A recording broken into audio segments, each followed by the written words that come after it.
우리가 영양제는 약이 될 수 있고 잘못 선택하면 독이 된다. 30년 가까이 저한테 계속 체크하는 환자인데 이도 잘 닦고 있고 그런데 염증이 생겨서 잘 가라앉지 않고 막 붓는 거예요. 네. 그래서 보니까 나중에는 범인이 안녕하세요. 치과의사 35년차 턱관절장애 진료를 20년 이상 하고 있는 치과의사 문영주입니다. 반갑습니다. 원장님 안녕하세요. 네, 안녕하세요. 제가 사실은 영양제를 좀 잘 챙겨 먹는 편인데 이 영양제랑 이거 구강이랑도 좀 관련이 많다고 들었거든요. 네네. 오메가3 비타민 뭐 이런 그냥 네. 기본 영양제들이 네네. 그게 좀 연관이 있나요? 그렇죠. 환자들이 잇몸에 좋은 영양제 추천해 주세요. 그럴 때가 저도 사실은 난감하기도 한데 왜냐하면 변수가 많기 때문에 그래요. 우리 몸이 건강해지려고 먹는 거잖아요. 그런데 실제로는 영양제가 약이 될 수도 있지만 독이 될 수도 있다는 걸 꼭 명심해야 돼요. 왜냐하면 안경 도수도 자기 눈에 맞아야 되잖아요. 한테 맞는 영양제를 골라야죠. 그렇지 않으면 효율이 확 떨어지거나 또 마이너스가 될 수도 있어요. 그거를 꼭 명심해야 돼요. 무조건 좋다고 막 먹으면 안 되는 그렇죠. 저희 단골 환자면 예측 가능하거든요. 스트레스도 안 받았어. 다른 거 변화된 게 없어. 그런데 잇몸에 발적이 있거나 임플란트 한 주위에 빨갛게 이렇게 부어서 뭔가 손으로 자꾸 이렇게 하고 싶고 뭔가 막 기분이 안 좋다는 거예요. 어떤 경우는 심한 통증을 앓는 경우도 있고 그게 실제예요. 그 영양제 최근에 먹었던 걸 이렇게 다시 해보면 그게 답인 경우가 의외로 있어요. 어쨌든 자신한테 잘 맞는 영양제를 좀 먹어야 되는 거네요. 그렇죠. 우리가 그래서 영양제는 주성분이 있고요. 뭐 비타민 C면 비타민 C, 그 다음에 뭐 오메가 3면 오일. 그런데 부자재가 있어요. 부영제라고 하거든요. 비타민 C를 딱딱하게 만든다든지, 그 다음에 또 아니면 코팅한다든지, 약간 감미료처럼 뭐 여러 가지가 있어요. 그래서 잘 녹게 한다든지. 그런 부영제가 나하고 안 맞는 성분이 많이 들어있는 경우에는 걔를 소화하는데 에너지 소모를 내가 다 쓰는 거죠. 그래서 잇몸이나 이런 데를 정상화, 쉽게 얘기하면 면역력이나 이런 데에 그 분석가 부족한 거죠. 그래서 그 영양제도 잘 선택을 해야 된다. 그래서 영양제 주성분뿐만이 아니고 부영제도 선택을 해야 된다. 그래서 그 부영제는 회사마다 조금씩 달라요. 음식점 맛 다르죠. 조미료나 그 다음에 이런 비율이 달라서 그렇잖아요. 똑같아요. 그래서 영양제는 잘 선택하면 약이 될 수 있고 잘못 선택하면 독이 된다.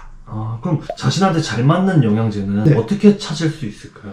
변화된 게 없으면 일단 최근에 먹었던 영양제를 먼저 끊어보라고 그래요. 필수 불가결한 거 아니면. 네.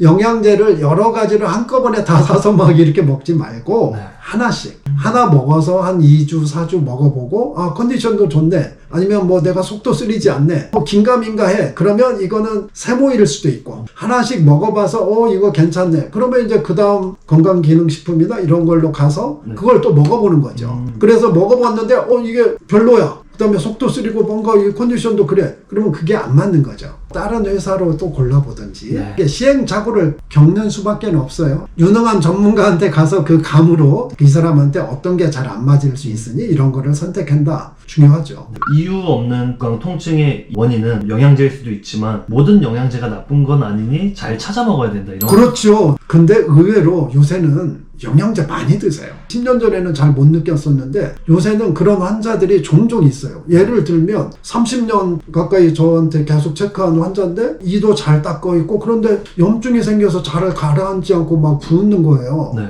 임플란트는 일반 치아보다는 약을 좀 더 주죠. 5일에서 7일 주거든요. 네. 근데 5일에서 7일 먹으면 간에 기별은 가요. 근데 그 환자는 없는 거, 기별이 안 가요. 많이 피곤하죠. 근데 피곤하지도 않대. 왜냐하면 백혈병이나 전신질환이 있을 때는 항생제를 써도 잘 안 낫거든요. 면역 시스템이 망가졌으니까. 또 다시 항생제를 했는데도 또 그러는 거예요. 네. 그래서 보니까 나중에는 범인이 오메가3였어요. 근데 그 오메가3가 그게 꼭 나쁘다는 게 아니고 내가 고등어에 좀 알러지처럼 약간 두드러기가 나는 사람이 고등어 오리진에 오일이 들어있고 또 이제 오메가3는 그 피가 있잖아요. 네. 캡슐. 그런데 그 피가 소 오리진도 있고 돼지도 있고 해조류도 있고 여러 가지.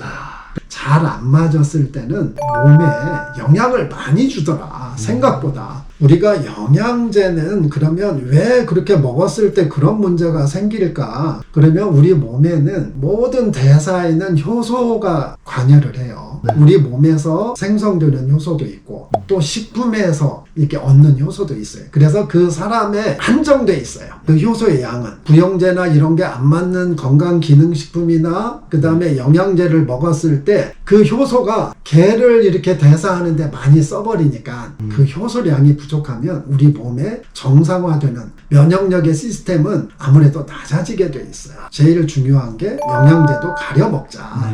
잘 맞는 것을 고르자. 이게 핵심입니다. 우리가 약물 오남용이라는 말이 있잖아요. 그런데 건강기능식품도 오남용을 하면 안 됩니다. 우리가 영양제는 약이 될 수도 있고 독이 될 수도 있다는 게 제 지론입니다. 영양제를 잘 선택하셔서 치아도 건강, 구강도 건강하게 지키시고 전신 건강도 건강하게 지키시길 바랍니다. 궁금하신 점이 있으면 언제든지 댓글로 남겨주세요. 정성껏 답변해 드리겠습니다. 오늘도 긴 시간 시청해 주셔서 대단히 감사드립니다.